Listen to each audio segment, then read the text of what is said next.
Alors, Montpellier Management, c'est une volonté des acteurs de terrain de se rapprocher pour en fait proposer une offre de formation lisible donc sur le site Montpellier-Rennes. Depuis le 1er janvier 2015, les universités de Montpellier 1 et de Montpellier 2 ont fusionné, ont disparu, au profit de l'université de Montpellier. Et donc on se retrouve avec de la gestion, dans des formations du type IUT, à l'IAE, sur l'ex-périmètre UM2, à la faculté d'administration économique et sociale du site Richter, et puis bien entendu à l'ISEM. Donc pour un regard extérieur, effectivement, ça devient difficile de s'y retrouver dans cette offre de gestion. Donc compte tenu de ce fait-là, nous avons souhaité présenter donc une offre commune avec nos collègues d'AES. Nous avons fait déjà un gros travail sur la recherche. Il faut savoir que tous les masters sont adossés à la recherche. Vous avez un des plus gros laboratoires en France qui s'appelle le Montpellier Recherche Management, qui fédère 140 enseignants-chercheurs, 70 doctorants sur la thématique de gestion. Donc cela fonctionne depuis 2-3 ans. Et nous avons souhaité, dans la même logique, en matière de formation, proposer et fédérer, si vous voulez, une offre de formation. Donc sur le site de Richter, nous sommes séparés juste d'un bâtiment.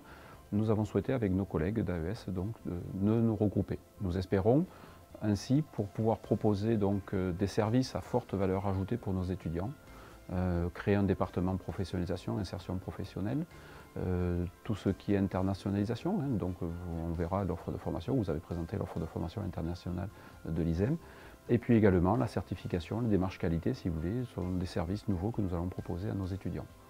Montpellier Management, ce sera 4000 étudiants. Pour vous donner un ordre de grandeur, l'université de Nîmes, tout secteur confondu, c'est 3600 étudiants. Donc Montpellier Management, AES et ISEM réunis, ça sera 4000 étudiants.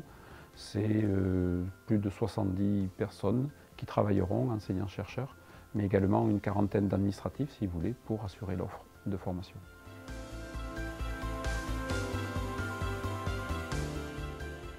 Alors, ISEM Orfeuillette, donc, correspond en fait à une localisation des enseignements donc, sur la Lozère. La Lozère donc, est éloignée, Saint-Chély-d'Apcher, à peu près de 220 km de Montpellier. C'était la volonté en fait, de la région d'assurer un maillage territorial.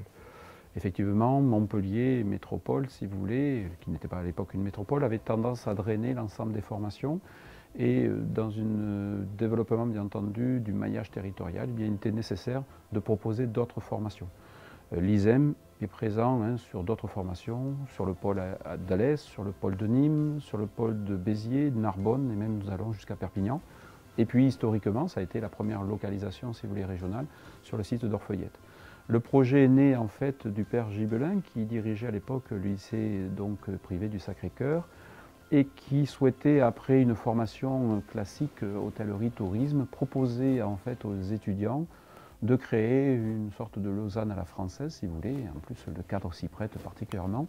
Et donc, il est venu solliciter l'ISEM et la région pour permettre, si vous voulez, la création de cette formation à Orfeuillette.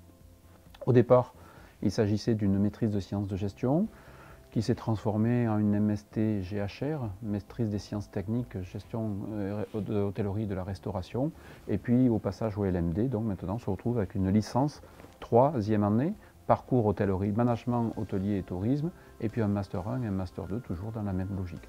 Voilà, nous sommes soucieux bien entendu de ce développement et des enseignements qui sont dispensés sur Orfeuillette au niveau de l'ISEM. Alors, mon rôle au niveau de l'ISEM Orfeuillette, je suis en tant que directeur, bien entendu, responsable, bien entendu, des questions financières, des questions administratives et du fonctionnement donc, de l'ensemble de l'Institut et de sites délocalisés. Donc, je suis soucieux de trouver des ressources pour permettre le fonctionnement de cette antenne délocalisée, puisqu'il y a un surcoût du fait de la localisation à Lozère. Alors nous sommes aidés, bien entendu, par le département de la Lozère pour une prise en charge partielle, si vous voulez, de ces surcoûts. Nous sommes soucieux, bien entendu, je suis soucieux et responsable de la formation qui est dispensée à Orfeuillette. Je vous rappelle que les universités sont accréditées par le ministère à proposer, à développer des enseignements.